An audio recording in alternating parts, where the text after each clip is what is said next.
Hello, Facebook Live. What's happening? Marcus here. It is, what day is it? It is like the 9th of July. Um, I am in my office, a rare moment in my office. I have been kicking butt in my restaurant and my business. So I've not had a chance to really get on and really promote a lot of business tips, which I apologize. We're still working with all of our clients, all of our coaching clients, all of our restaurant coaching clients, business owners. We're still working with all of them, and we're dropping some valuable information to them on a weekly basis. So, but I'm really not out there, really getting out there and doing as much as I should be doing with everybody else who's listening. So we're just working with some of our paid clients right now, and I apologize. I mean to be getting more content out there, a lot more content out there. So I wanted to talk about websites. I've spoken to a lot of business owners lately. See, when COVID hit, a lot of business owners were like, I pay a company to do it, and my website's being updated, and this and that. And as we're going on looking at their stuff, their website, their Google listings, none of this stuff is correct. I was just looking up another business that the owner told me, oh, we reopened last week. We're open. We're rocking and rolling. And I go online, and it says temporarily closed under their Google listing. So a lot of companies, a lot of people, a lot of small business owners, we all know that we can't do everything ourselves. We can't do everything ourselves. So what we do is we hire companies like Main Street Hub. I'm not saying that they're bad or good, but we hire companies like that to come in and say, you know what, for $300 a month, $500 a month, $150 a month, we'll build your website. We'll do this, we'll do that. We'll host it. We'll take care of stuff. $1,000 a month, whatever that price point is. They say, we'll take care of everything for you. And then what happens is you as a business owner don't check on your stuff. A lot of you business owners don't understand what needs to be done. So even if it wasn't being done, you'd have no idea. So here's my point in this. As business owners, we have to understand the mechanics of all of this, of websites, of marketing, of this and that. But if we did it all of ourselves, we'd go insane. We'd totally go insane, and we would not have enough time to balance our lives, and we'd be overworked, and we'd be miserable, and we'd be burnt out. So there's a balance of you understanding as a business owner how things need to get done, and then hiring a company, hiring a professional, hiring an individual, hiring a firm, hiring an agency, training somebody within your organization to be able to do it effectively. And then once a week, you just take a look at this stuff and make sure it's being done. And you just check on things and say, because things get missed very, very easily. I was going over with some of my staff today, things that we're posting on some of my websites, and something got put to the wayside. Even though there's a checklist, even though there's a listing, it just got pushed to the wayside because there's so many things to do.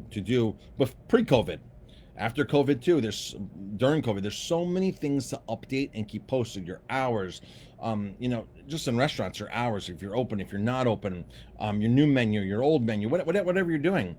Keeping your Google Place page, Google Business, Google My Business page up, keeping your Yelp page up, keeping your TripAdvisor page up, doing all of this stuff. And Chris is saying here on our live feed, they have to check and reply to their reviews. Yes, they do. And so I have somebody that does that for me to check my reviews, but I still have to check and make sure that they're being done to a consistent level that I like and that I need. So I need to go on there once a month, because the person I have checking my reviews happens to be really good. And I have some that stragglers are out there that I need to answer right now. I'm a little frustrated right now because during COVID, we got two-star reviews. And I don't know how anybody can go rate a business during COVID, especially a restaurant that has to change their whole way of operating, to serve out in parking lots, to do tons of to-go orders. Most restaurants that I know are extremely busy. There's a spectrum of restaurants. There's restaurants that lost it in the beginning. They were totally on the realm of, I'm not going to open, I'm going to close. It's a vacation for me. I'm going to take it easy. I don't know if I'm going to reopen. Maybe I'll reopen, but I'm going to take this time off and lose track of all my guests, not communicate. Then there are people like me who said, no, I'm not closing. I'm going to stay open, and I'm going to communicate. I'm going to market harder than ever right now. because I understand that people are still going to eat. And because people are still going to eat, I still can get them food, not in the formal setting that I used to, but now I have to get them food in a different manner, in a different delivery system, in a different presented differently. So that was my thought. Like, people are still, the same amount of people are still going to eat, COVID or not. People are still hungry and people are still going to eat. So it's my determination or my mindset that's now taking me to the realm of, okay, you're still going to get my food. You're hoarding toilet paper, you're going to hoard wild salmon. You're hoarding toilet paper, you're going to hoard ground beef. You're going to hoard flour, you're going to hoard yeast, you're going to hoard beans. You're going to hoard all that stuff, because toilet paper is like the red flag, the first sign that shows up. Like, man, if people are hoarding toilet paper, they'll hoard everything. They'll hoard all kinds of food. And we were literally selling food to some customers, some guests, like 200, 300 pounds of beans at a time. Beans, dried beans, salmon, 20, 30, 40 pounds of frozen fish, frozen ground beef, frozen steaks at a time. They were packing their freezers. This was a unique opportunity for restaurants to go in and cash in on this. And if you didn't do this, you lost out. And then you're trying to now reopen, and you've lost momentum because other places have grabbed their attention. So, but back to this whole thing of, I appreciate Chris dropping some comments here. You can leave that open, Jamie. Yeah, it's a little hot in the office. The air conditioner's on me, so I wanted to turn it off for the fan to shut the noise level down. So as a business owner, you cannot rely upon these so-called agencies, these so-called experts to come in and do your stuff. In an ideal world, you're going to hire people that are going to come in and show you what needs to be done and hold those standards up and do it. But we all know that's not the case. And the less that you expect from one of these agencies, from these people, the less you expect, I'm going to be honest with you, some of them are going to perform less. And there's some great agencies out there that charge a lot of money that just aren't up with it with the times. They're not changing enough. They're not advancing rapidly enough. Folks, in the digital age, things change like that, right? They change like that. And they also need to understand that they need to go back to square one sometimes, like email campaigns. I keep stressing this. So less than 50% of restaurants actually have some kind of email platform where they communicate to their guests. And of that, like half actually like consistently send out a regular email. So you have like 48%, then half of that 48% actually sends emails out, and the other half of that 24% actually has an active email platform where they're sending an email out once a week or twice a month to communicate to guests. And a lot of restaurant owners think that email is dead and long forgotten. And if you're hiring somebody to take care of all this work for you, they should be at least telling you, hey, we don't do emails, but you should be doing emails. And we tell all of our clients that. We're like, hey, emails. This is vital. There's a lot of things vital. When you post to Facebook, every time you post a picture to Facebook, you post that same picture to Google, and Google will actually update you. And I was showing this to a client this morning. All of our, I probably cleared that notification. Now here's one. So right here, you got 100 views. Let's see. You got 100 views on your picture on Google. Customers are viewing. I got one before that. So the picture had 500 calls. 500 views. I'm looking at my phone as call notices, calls and views. So here's more. All right, so here's one that got 250 views. Here's one that got 10 views. Here's one that got 25 views. Some of these are different businesses. 10 views, 100 views, 25 views, 10 views, 250 views, 100 views, 25 views. This is all within the last couple of days. And these are pictures that are being posted onto our Google, I keep calling it place page, Google My Business. And you have to treat Google My Business just like you have to treat Facebook, just like you have to treat Instagram. You take those photos you've already created and you share them there as well. People will view them. Now the advantage and we post them to Yelp, and we post them to all kinds of platforms, TripAdvisor. The advantage to you as the business owner posting pictures to the review sites like Yelp, TripAdvisor, Google, the advantage that you have is you control the narrative. You control what's going on. If you're relying upon all of your guests to post pictures, and 100% of the pictures of the 10 or 20 or 30, 40 pictures that are there are your guests, it's only one view. But if you were to post 10 times the amount of pictures on Google My Business versus guests are posting, then you control the narrative. You control what people are viewing. You control what's happening. You wouldn't create a Facebook account. You wouldn't create an Instagram account and rely on people just to tag you in photos. You wouldn't do that. Be like, I'm never going to post on Instagram. I'm just going to open an account and rely upon people just to tag me in photos. And their pictures of me will be my photos. You'd never do that. So that's why you want to control the narrative on these by posting tons of pictures, by posting tons of content, because you control what's going up there.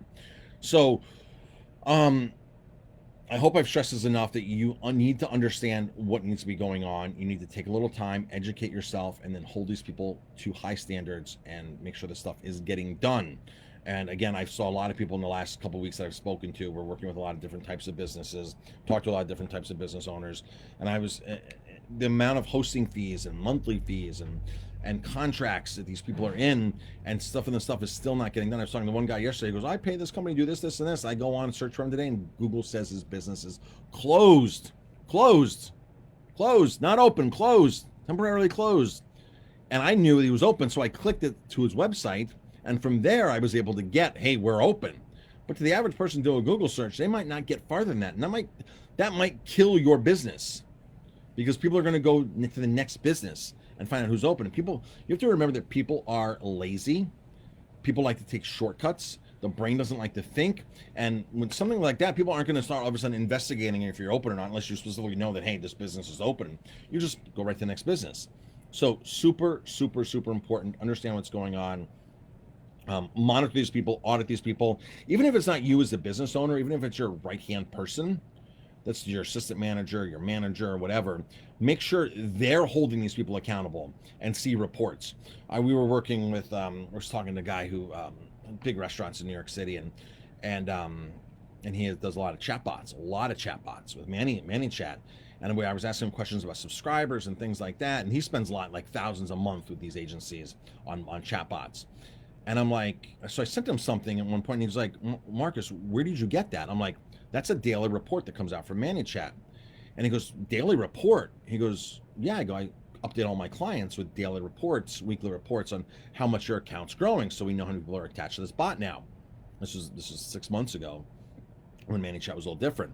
And he goes, we're paying like $5,000, $5,500 a month between a couple of places and doing this. And he goes, we've never once got an updated subscription. He goes, I don't even know how to log into my chat bots. He goes, I don't even know how to log in. He goes, I've never once gotten updated subscriptions.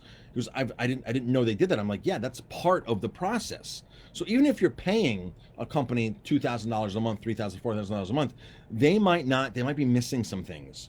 So you need to understand what the metrics are, be able to measure the metrics, make sure they're working, and then get reports on it, because it's the only way you can actually monitor and measure, so if you're getting reports and understand the hard numbers that are happening with things. So that's one of the things. If you hire anybody to do your social media, to handle your reviews and this and that, I would simply say, like Chris commented, check and reply reviews here, I would say, how many reviews did you respond to last month of March? Let's see the end of the month report. How many reviews did you respond to? How many 5 stars did I have? How many 4 stars did I have? How many 3 stars? What's the report? We posted 30 pictures last month on social media. What was my reach? What was my engagements? These are the metrics that you have to understand to hold these people accountable for you. And a good agency will have these numbers right in hand for you and actually show you, and actually, when we work with all of our clients, we actually congratulate them and say, here's where you're at. Here's where you're at for the month. Here's where you were last month. And we show them a lot of these metrics so they can understand, so that now they can take it to the next level. All right, folks, thanks for tuning in. I appreciate it. However you're tuning in on this, whether it's YouTube, whether it's Facebook, whether it's through one of my emails or whatever, or however, I appreciate it. Thanks for the support, and talk to everybody later.